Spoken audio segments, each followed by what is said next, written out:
Hi hello guys welcome back to Aadya colourful.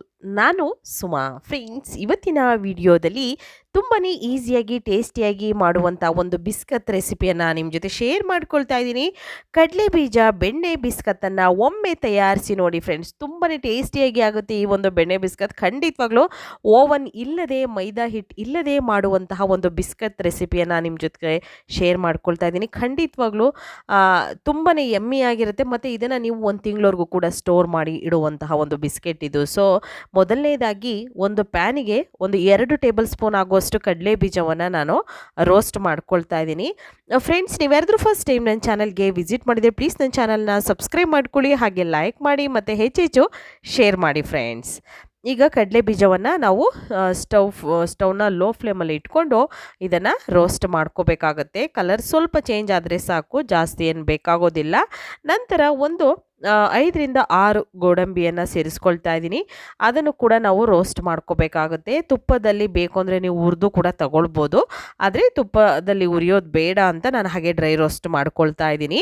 ಈ ರೀತಿ ಮಾಡಿಕೊಂಡ್ರೆ ಸಾಕು. ಸೊ ಈ ಕಡಲೆ ಬೀಜದ ಸಿಪ್ಪೆ ಎಲ್ಲ ಕ್ಲೀನ್ ಮಾಡಿಕೊಂಡು ಸಣ್ಣದಾಗಿ ಕಟ್ ಮಾಡಿ ತಗೊಳ್ಬೇಕಾಗುತ್ತೆ, ಮತ್ತು ಗೋಡಂಬಿಯನ್ನು ಕೂಡ ಸಣ್ಣದಾಗಿ ಕಟ್ ಮಾಡಿ ತಗೊಳ್ಳೋಣ. ನಂತರ ಒಂದು ಬೌಲ್ ತಗೊಂಡಿದ್ದೀನಿ. ಸೊ ಇದಕ್ಕೆ ಒಂದು ಕಪ್ ಆಗೋಷ್ಟು ಅಂದರೆ ಸುಮಾರು 100 ಗ್ರಾಮ್ ಆಗೋಷ್ಟು ಮಿಲ್ಕ್ ಪೌಡರ್ನ ನಾನು ಸೇರಿಸ್ಕೊಳ್ತಾ ಇದ್ದೀನಿ. ಹಾಲಿನ ಪುಡಿ ಇದು, ನೀವು ಯಾವುದೇ ಬ್ರ್ಯಾಂಡಿನ ಹಾಲಿನ ಪೌಡರ್ನಾದರೂ ಉಪಯೋಗಿಸ್ಬೋದು, ಅಥವಾ ಅಂಗನವಾಡಿಯಲ್ಲಿ ಕೊಡ್ತಾರಲ್ಲ ಆ ಪೌಡರ್ನು ಕೂಡ ನೀವು ಉಪಯೋಗಿಸ್ಕೊಳ್ಬೋದು. ಸೊ ಸುಮಾರು ಕಂಪ್ನಿಗಳಲ್ಲಿ ನಿಮಗೆ ಮಿಲ್ಕ್ ಪೌಡರ್ ಸಿಗುತ್ತೆ, ಯಾವುದಾದ್ರು ಬ್ರ್ಯಾಂಡಿಂದಾದರೂ ನೀವು ಮಿಲ್ಕ್ ಪೌಡರ್ನ ತಗೊಳ್ಬೋದು ಫ್ರೆಂಡ್ಸ್. 1 ಕಪ್ ಆಗೋಷ್ಟು ನಾನು ಮಿಲ್ಕ್ ಪೌಡರ್ನ ಸೇರಿಸ್ಕೊಂಡಿದ್ದೀನಿ. ನಂತರ ಇದಕ್ಕೆ ಬೆಣ್ಣೆಯನ್ನು ಸೇರಿಸ್ಕೊಳ್ತಾ ಇದ್ದೀನಿ. ಸುಮಾರು 1 ಟೇಬಲ್ ಸ್ಪೂನ್ ಆಗುವಷ್ಟು ಬೆಣ್ಣೆ, ಅಂದರೆ ಮಾಮೂಲಿ ಸ್ಪೂನಿಂದ ಅಳತೆಯಲ್ಲಿ ಒಂದು 2 ಸ್ಪೂನ್ ಆಗುವಷ್ಟು ಬೆಣ್ಣೆಯನ್ನು ನಮಗೆ ಬೇಕಾಗುತ್ತೆ, ಅಷ್ಟನ್ನು ಹಾಕ್ಕೊಂಡಿದ್ದೀನಿ.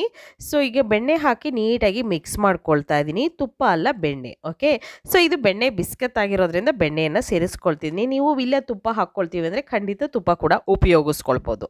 ಓಕೆ, ಈಗ ನೀಟಾಗಿ ಮಿಕ್ಸ್ ಮಾಡ್ಕೊಂಡಿದ್ದೀನಿ. ಸೊ ಈ ಸ್ಪೂನನ್ನು ಒಂದು ಸೈಡ್ ತೆಗೆದುಬಿಟ್ಟು ನಾವು ಕೈಯಿಂದ ನೀಟಾಗಿ ಮಿಕ್ಸ್ ಮಾಡ್ಕೊಂಬಿಡೋಣ.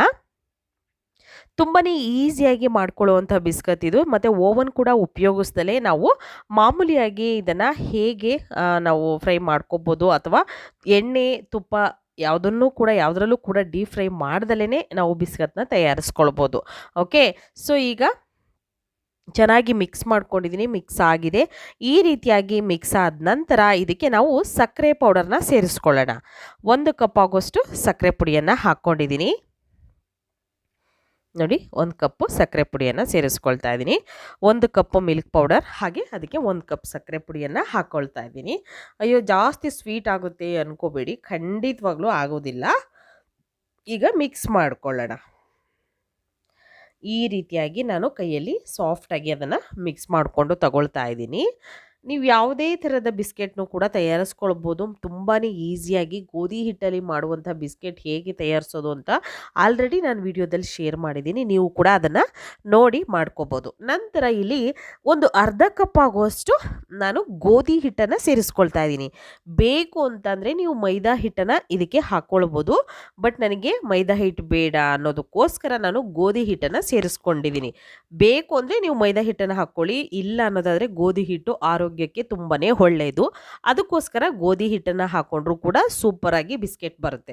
ಖಂಡಿತವಾಗ್ಲೂ ನೀವು ನಂಬ್ತಿರೋ ಇಲ್ಲೋ ಫ್ರೆಂಡ್ಸ್, ತುಂಬ ಚೆನ್ನಾಗಿ ಬರುತ್ತೆ. ನನ್ನ ಮಕ್ಕಳೆಲ್ಲ ತುಂಬ ಇಷ್ಟಪಟ್ಟು ತಿಂದರು ಈ ಒಂದು ಬಿಸ್ಕತ್ನ. ಏಕೆಂದರೆ ಮೇಲ್ಗಡೆ ಕಡಲೆ ಬೀಜ, ನಾವು ಗೋಡಂಬಿಯನ್ನೆಲ್ಲ ಹಾಕಿರ್ತೀವಲ್ಲ, ಅದು ಒಳ್ಳೆ ಟೇಸ್ಟ್ ಕೊಡುತ್ತೆ ನಮಗೆ. ಅದಕ್ಕೋಸ್ಕರ ನೋಡಿ, ಗೋಧಿ ಹಿಟ್ಟನ್ನು ಹಾಕ್ಕೊಂಡ ನಂತರ ಒಂದ್ಸಲ ಚೆನ್ನಾಗಿ ಮಿಕ್ಸ್ ಮಾಡ್ಕೊಂಡಿದ್ದೀನಿ ನಾನು. ಈ ರೀತಿಯಾಗಿ ಮಿಕ್ಸ್ ಮಾಡಿದ ನಂತರ ಇದಕ್ಕೆ ನಾವು ಸ್ವಲ್ಪ ಹಾಲನ್ನು ಸೇರಿಸ್ಕೊಳ್ಬೇಕು. ಹಾಲನ್ನು ಹಾಕಿ ನಾನು ಹಿಟ್ಟನ್ನು ಕಲಿಸ್ಕೊಂಡಿದ್ದೀನಿ. ಸೊ ಹಾಲು ನಮಗೆ ಒಂದು 2ರಿಂದ 3 ಸ್ಪೂನ್ ಆಗುವಷ್ಟು ಹಾಲು ಸಾಕಾಗುತ್ತೆ. ಬೆಣ್ಣೆ ಕೂಡ ಜಾಸ್ತಿ ಹಾಕಿರೋದ್ರಿಂದ ಹಾಲು ಜಾಸ್ತಿ ಬೇಕಾಗೋದಿಲ್ಲ. ಹಾಲು ಒಂದು 3 ಟೇಬಲ್ ಸ್ಪೂನ್ ಆಗುವಷ್ಟು ಹಾಲು ಹಾಕಿ ಮಿಕ್ಸ್ ಮಾಡಿಕೊಂಡು ಈ ಒಂದು ಹದಕ್ಕೆ, ಚಪಾತಿ ಹಿಟ್ಟಿನ ಹದಕ್ಕಿಂತ ಸ್ವಲ್ಪ ಗಟ್ಟಿ ಇರಲಿ, ಆ ಒಂದು ಹದಕ್ಕೆ ಹಿಟ್ಟನ್ನು ಕಲಿಸ್ಕೊಳ್ಬೇಕಾಗುತ್ತೆ.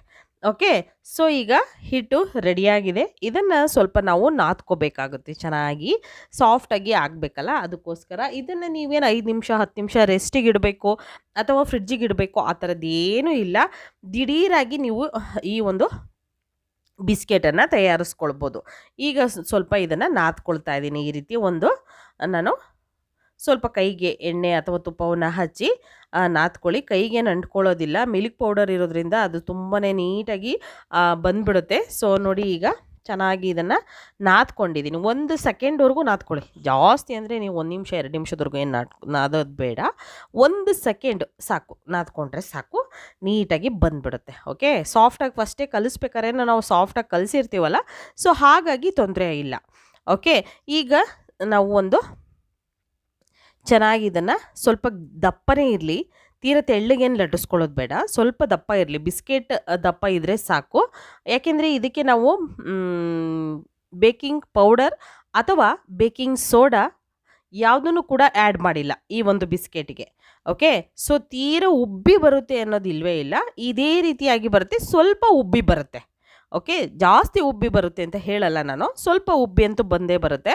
ಆ ರೀತಿಯಾಗಿ ಈಗ ನಾವು ಲಟ್ಟಿಸ್ಕೋಬೇಕು, ಸ್ವಲ್ಪ ದಪ್ಪನೇ ಲಟ್ಟಿಸ್ಕೋಬೇಕು. ಓಕೆ, ನಂತರ ನಾನು ಕಟ್ ಮಾಡಿರುವಂತಹ ಗೋಡಂಬಿ ಮತ್ತು ಕಡಲೆ ಬೀಜದ ಸಿಪ್ಪೆ ಎಲ್ಲ ಕ್ಲೀನ್ ಮಾಡಿಬಿಟ್ಟು ನಾನು ಅದನ್ನು ಸಣ್ಣದಾಗಿ ಕಟ್ ಮಾಡಿ ತೊಗೊಂಡಿದ್ದೀನಿ. ಈ ರೀತಿಯಾಗಿ ನಾವು ಹಾಕ್ಕೊಳ್ಳೋಣ, ಮೇಲ್ಗಡೆ ಎಲ್ಲ ಸ್ಪ್ರೆಡ್ ಮಾಡೋಣ. ನಿಮಗೆ ಎಷ್ಟು ಬೇಕೋ ಅಷ್ಟು ನೀವು ಹಾಕ್ಕೊಳ್ಬೋದು. ಓಕೆ, ತುಂಬಾ ಚೆನ್ನಾಗಿರುತ್ತೆ.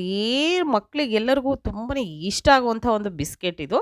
ಸೊ ಈಗ ನೋಡಿ, ಎಲ್ಲ ಕಡೆನೂ ಕೂಡ ನೀಟಾಗಿ ಸ್ಪ್ರೆಡ್ ಮಾಡಿಬಿಟ್ಟು ಅದರ ಮೇಲೆ ಒಂದ್ಸಲ ನಾವು ಈ ರೀತಿ ಒತ್ಕೋಬೇಕಾಗುತ್ತೆ. ನೋಡಿ, ಈ ರೀತಿಯಾಗಿ. ಏಕೆಂದರೆ ಕಡಲೆ ಬೀಜ ಉದುರು ಹೋಗಬಾರ್ದಲ್ವ, ಅದರೊಳಗೇ ಅದು ಗ್ರಿಪ್ಪಾಗಿ ಕುತ್ಕೊಂಡ್ಬಿಟ್ರೆ ನಾವು ಕಟ್ ಮಾಡಿದ್ರೂ ಕೂಡ ಅದು ಕೆಳಗೆ ಬೀಳೋದಿಲ್ಲ. ಸೊ ಅದಕ್ಕೋಸ್ಕರ ಈ ರೀತಿಯಾಗಿ ಮಾಡ್ಕೊಂಡಿದ್ದೀನಿ. ನಂತರ ಈಗ ಕಟ್ ಮಾಡ್ಕೊಳ್ಳೋಣ. ನಿಮಗೆ ಯಾವುದೆಲ್ಲ ಶೇಪು ಬೇಕು ಅನಿಸುತ್ತೋ ನೀವು ಆ ಶೇಪಲ್ಲಿ ಕಟ್ ಮಾಡ್ಕೋಬೋದು. ಸೊ ನಾನಿಲ್ಲಿ ಸ್ಕ್ವೇರ್ ಶೇಪಲ್ಲಿ ಕಟ್ ಮಾಡಿ ನಿಮಗೆ ತೋರಿಸ್ತೀನಿ. ಇದು peanut butter biscuit recipe. So ಖಂಡಿತವಾಗ್ಲೂ ನೀವು ತಯಾರಿಸ್ತೀರಾ ಅಂತ ನಾನು ಭಾವಿಸ್ತೀನಿ ಫ್ರೆಂಡ್ಸ್.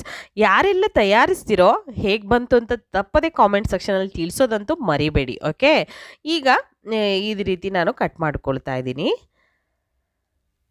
ಯಾವ ಆಕಾರದಲ್ಲಿ ಬೇಕೋ ನಿಮಗೆ ಹಾಗೆ ನೀವು ಕಟ್ ಮಾಡ್ಕೋಬೋದು, ಏನು ತೊಂದರೆ ಇಲ್ಲ. ನಿಮಗೆ ಯಾವ ಶೇಪ್ ಬೇಕೋ ಆ ಶೇಪಲ್ಲಿ. ಸೊ ಈ ರೀತಿ ಕಟ್ ಮಾಡಿಕೊಂಡು ನಾನು ಒಂದು ಪೀಸನ್ನು ತೆಗೆದು ತೋರಿಸ್ತೀನಿ, ಎಷ್ಟು ನೀಟಾಗಿ ಬರುತ್ತೆ ಮತ್ತು ಎಷ್ಟು ದಪ್ಪ ಇದೆ ಅಂತ ನಿಮಗೆ ನೋಡಿದ್ರೇ ಗೊತ್ತಾಗುತ್ತೆ. ನೋಡಿದ್ರಲ್ಲ, ಈ ರೀತಿಯಾಗಿ ಇದೆ. ಇಷ್ಟೇ ದಪ್ಪ ಇರೋದು, ಜಾಸ್ತಿ ದಪ್ಪ ಏನು ಮಾಡ್ಕೊಂಡಿಲ್ಲ. ನಂತರ ಒಂದು ತಟ್ಟೆಗೆ ಬಟರ್ ಪೇಪರ್, ಸ್ವಲ್ಪ ತುಪ್ಪವನ್ನು ಹಚ್ಚಿ ಅದ್ರ ಮೇಲೆ ಒಂದು ಬಟರ್ ಪೇಪರ್ನ ಹಾಕ್ಕೊಂಡಿದ್ದೀನಿ.